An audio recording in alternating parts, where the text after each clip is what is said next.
seeing elite women and like in any field, but ultimately athletes who have such a huge platform prioritizing their mental health, like really does give people outside of sport or just sort of like your average, Right. person sort of agency and permission to do the same. Hi guys, welcome to Riding the Bench. I'm Andrea. I'm Meredith. Today, we are talking about the power of the pause and how women are rewriting mental health in sports. Woo! I guess that's my thing. I do a woo. Yeah, why not? Fuck it. We're not very PC around here, guys. Sorry. Also, do you like our new setup? Do you like our setup? We kind of upgraded. I think I'm into it. Are you into it? Yeah, we're like serious podcasters. Mm-hmm. I do feel like I'm seeing a lot of there. Now we see Andrea. Okay, perfect. So really what we want to get into is how women are tackling their mental health in sports. About a decade ago, we're old, so we were watching sports then. If an athlete said she was taking time off for her mental health, people often treated it like it was a scandal. Now it's becoming the playbook. Naomi Osaka, Simone Biles, Amanda Anisimova, they all walked away and ultimately came back stronger. Yep. It's my part. Yes. But really, honestly, that's what's so powerful is that they did not just come back and win, which they did. Not like necessarily the championship, but they came back with like a completely different mindset and they're completely like shifting the way that we're thinking about the comeback. Yes.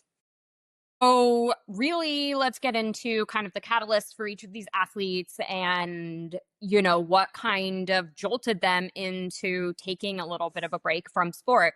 With Naomi Osaka, in 2021, she kind of famously stepped away from Roland Garros and basically cited directly to the press depression and anxiety. Mm-hmm. And even, spoke directly about how her relationship with the press and this kind of need to always be on because they do have mandatory press conferences. Is it more mandatory? No, it's the same in every sport, right? Like I was wondering if there's like a disproportionate level of press requirements in tennis than there is in any other sport, but it's probably pretty equal. I think it's more that like over the course of a tournament, year long. Yeah, they play 11 months out, and you have a press conference after every match, whether right. you won or you lost. Right. So it's kind of like, shitty in that sense. Yeah. I guess it's the same for most sports. They get anyway. But yeah, and basically she forced the sports media to reckon with athlete mental health and, cited them directly as like a source of her anxiety. So I think it was like this really interesting sort of shift in sort of publicly calling out the press. Simone Biles, like very, very well documented and famously during the Tokyo Olympics during COVID, withdrew mid-Olympics, essentially citing that she had like, it's called the twisties, but which like I had never known about before that. No, same. They kept it very under wraps. Well, I think that was like a whole thing. Yeah, I think it's like gymnastics is one of those like very rigid, like exactly, you've got to white knuckle it type of sports. And so this was like really. But it was so enlightening. I was like the twisties. And then I was like, oh, that's like a physical thing, but it's not. It's a mental thing. Yeah, but I think the sport just has a history of like gutting it out. Like you said, I mean, like I remember being a kid and watching the Atlanta Olympics and like what's her face had like literally a broken ankle. Carrie Strug. Carrie Strug. It's like, yeah. Oh my gosh. I was so into it. Yeah. I was so into it. But like, yeah, she's like crying on the vault and they're literally like, do it. Yeah. Like broken ankle and land on that thing. Like, can you imagine? And so it's so true. But the thing is that these are children. These are teenagers. So it was just like gymnastics is a brutal sport. But yeah, Simone Biles basically, she had the twisties, and when you have like a mental block like that, it can be wildly dangerous. I mean, you're flipping around in the air, you can literally like land on your neck and break it. Yeah. And so she decided to kind of prioritize safety over the spectacle of sport. Mm-hmm. And, she spoke very publicly about her experiences with therapy and trauma recovery. And, luckily she did come back in the most recent Olympics and she was able to medal again, but she has actually a documentary. If you haven't watched it, you should watch it. Oh my God, it's fantastic. Amazing. And I learned so much about her. I learned so much about this. Sport. Yeah. and like what they all go through. Obviously, it was also on the piggyback trauma of Larry Nasser. Yeah. So, if you haven't seen it yet, highly recommend. And then Amanda Anisimova, she took a full season off, citing extensive burnout and grief. She was sort of like a child prodigy. I mean, she's still in her early 20s. I mean, most of these women are under 30, Yeah. but she's in her early 20s. Her father passed away. He was her longtime coach, which is common in tennis. And she had been grinding as basically an elite athlete for, her whole life. She took a break. She took a year off, and she returned to tennis, just playing like a lot freer. I think sometimes it reinforces like your love of the sport or like the thing that you do. And, I think with all of these athletes, the one sort of like common thread is that they're so much, they play or perform so much freer. There's more joy, and that's kind of at the forefront of their experience and their message. It's just like, if you can take care of your mental health, like you can really operate from a place of like joy and like gratitude, as opposed to just like that grinding mentality.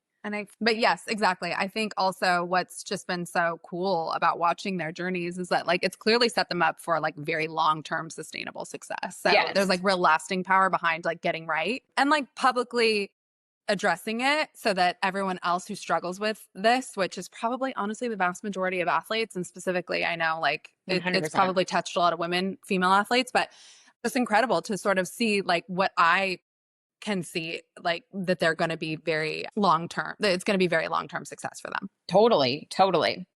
So I think for me, what it ultimately comes down to is that something that we might have, observed as like scandalous or being overly fragile, like that really isn't the case. Right. It's like they really are operating as sort of like first movers and pioneers in this space. And like, what did they do? Tell us what they did.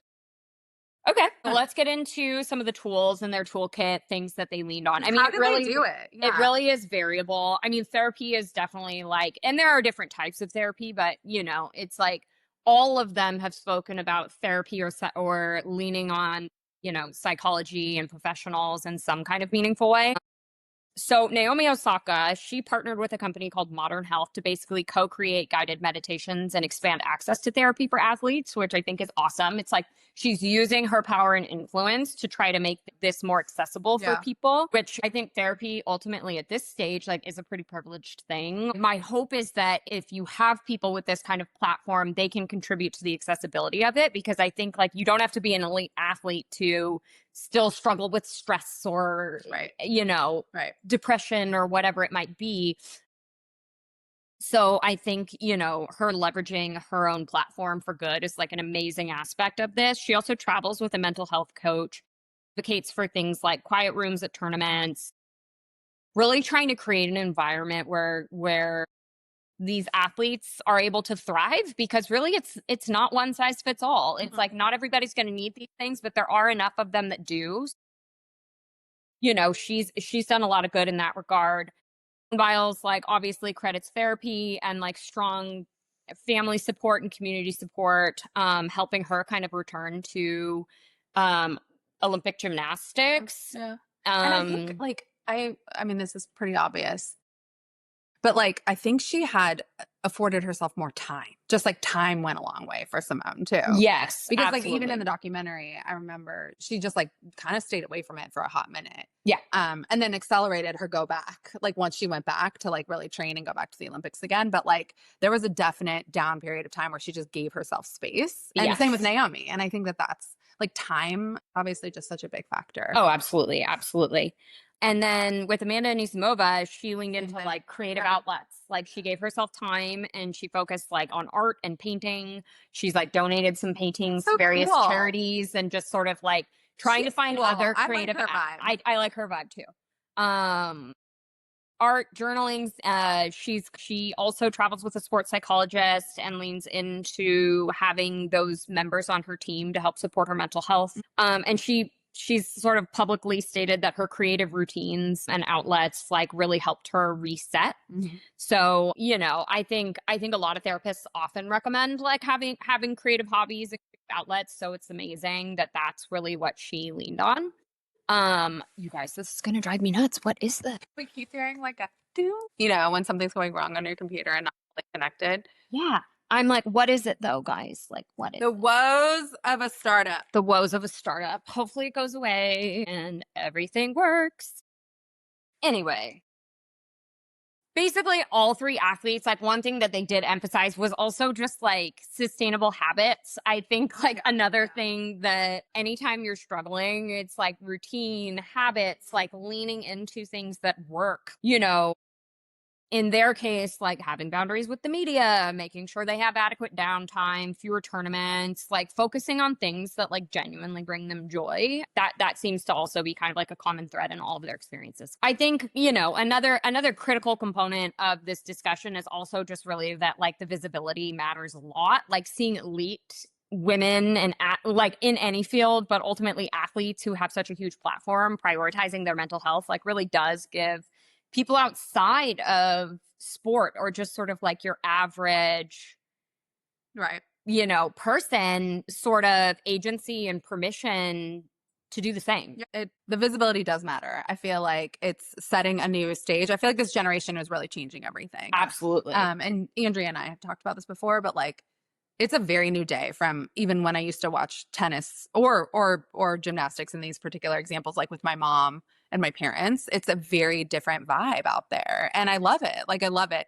And Andrea and I have disputed like sort of what's acceptable on the court and like sort of what publicly I feel like, I don't know, everyone has a different taste level of like, raw emotion on the court or raw emotion in a press conference or what that is. But I think what's important is that like we are changing the narrative of what that looks like and we're changing like how people accept it and that like they can just be real people. Yes. I mean, as long as you know me, I'm like, as long as they aren't hurting their opponent or anyone else in the process. Right. Right. I appreciate a little bit of authenticity. I like seeing people's personalities. Some are going to be endearing, some are not. Right. But I think it gives you some like real insight into who they are, and especially in these individual sports, it's like, well, what's the identity of the person or the athlete? So I think them showing their personality for better or for worse on court.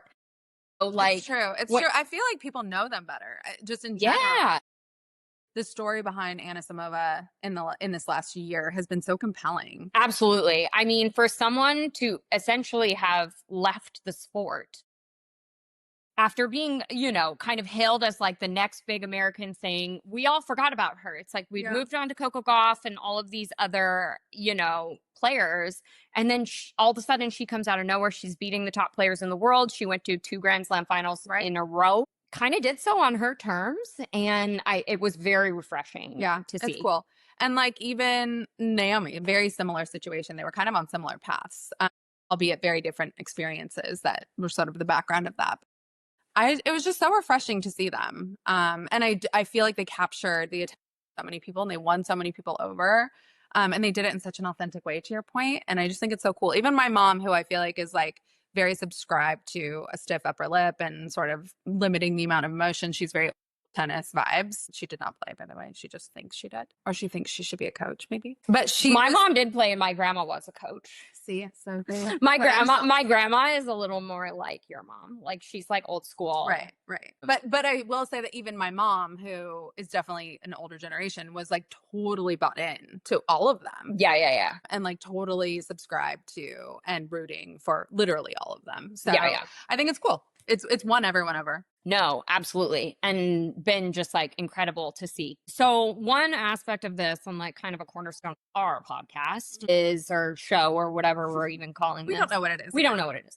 We'll figure it out. We're just messing around and we hope you enjoy it. It's really just like the double standard in sports. Like I think men, the expectation is still that they tough it out. Yeah, sure. There are a few exceptions. Like Michael Phelps has been very public about his mental health struggles. Kevin Love has come out and like talked about his, but they're definitely exceptions as opposed to what the broader ethos in men's sports is. Whereas, we talk about some of these female athletes, Naomi, Simone, even Coco Gauff has publicly struggled with her serve and had challenges on court and has been visibly emotional. Allie Raisman in gymnastics. They've really built more of a culture and a language of like openness around this type of thing. Yeah.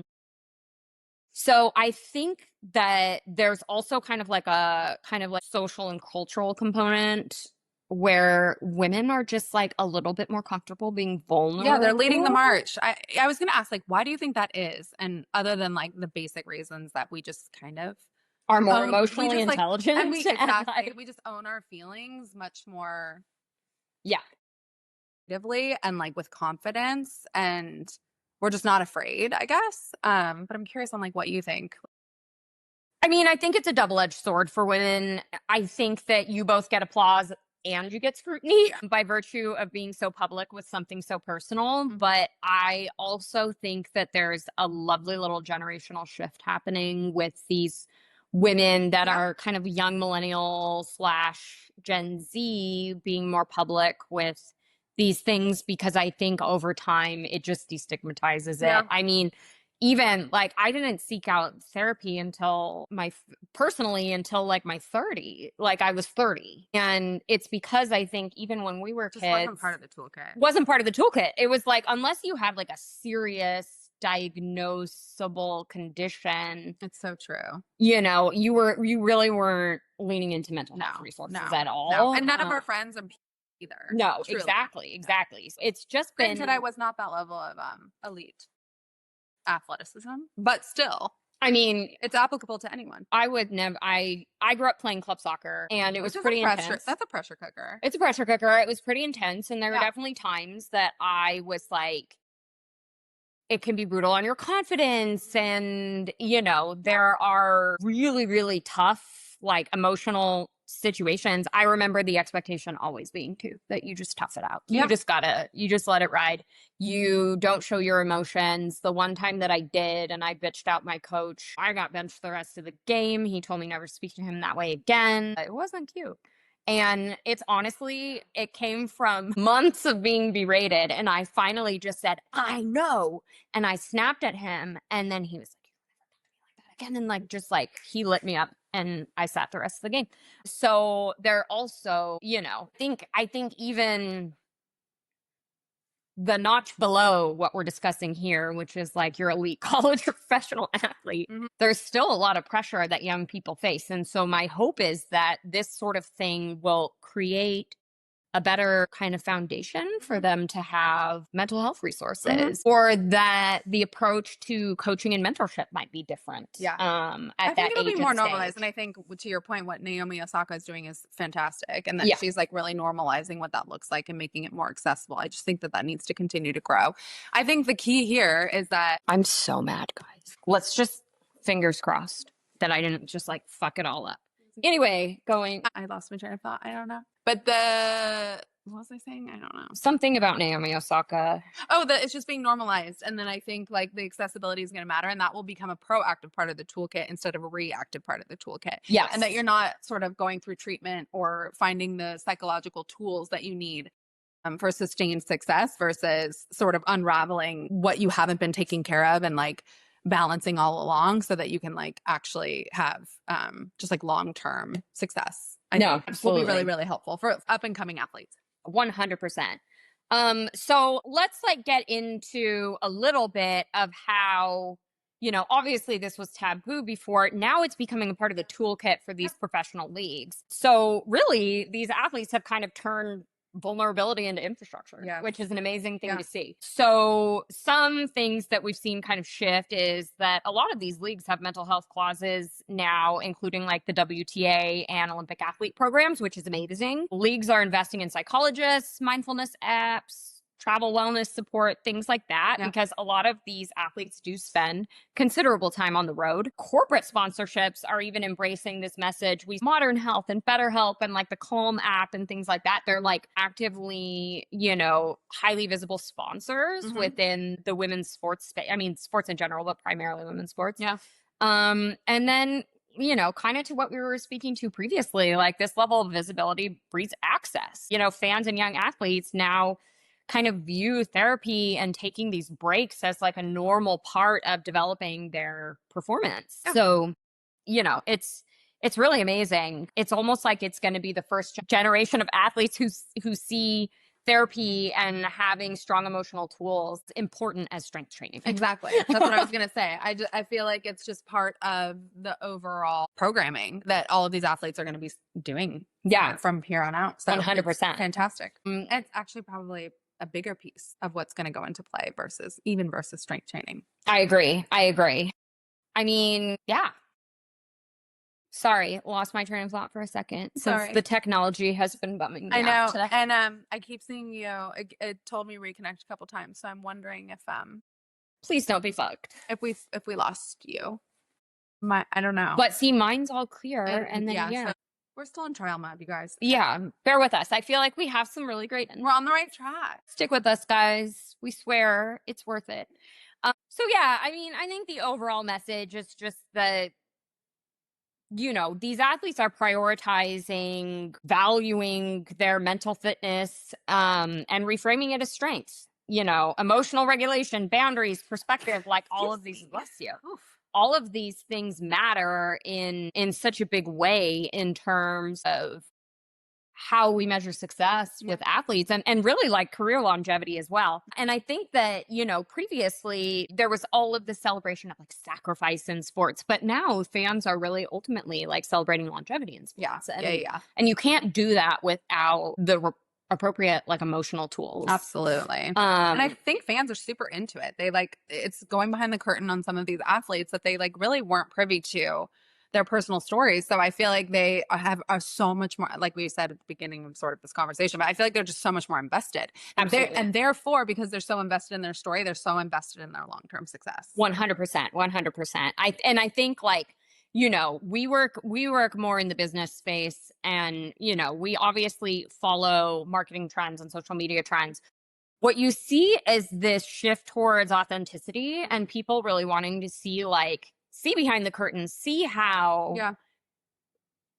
people in a very real way. Like if things feel performative, it's almost like doesn't translate. Yeah. And I think that's something that is true with kind of the fan relationship with athletes as well. Yeah. Like they want to feel like they know them, you know, also a double-edged sword for these athletes. Yeah, it's like they want to be honest and transparent, you know, but the boundaries become blurred. No, 100%. So yeah, it's really interesting how we're seeing this kind of like evolution of sport and, you know, the way athletes take care of their bodies and their minds, and how contagious it is across all sports at this point. Oh, absolutely. It's happening everywhere, and I think it's really fucking cool. It's amazing. So really, like when Simone took her break, she said, you know, we're not just athletes, we're people first. And I think like really that's ultimately a statement that has aged very well.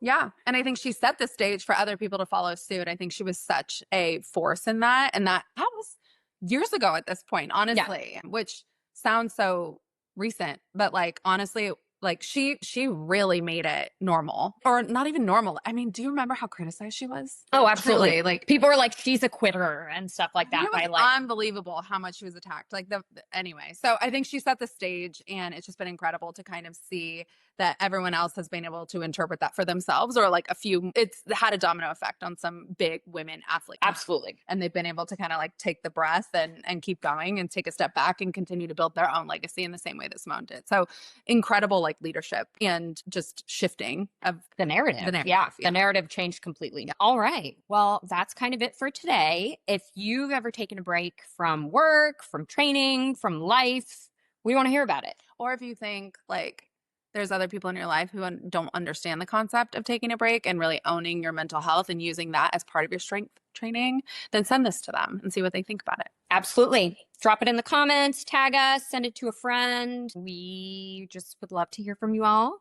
And if you like conversations like this that mix sports culture and just sort of real life, hit follow. We're just getting started, guys. Thank you.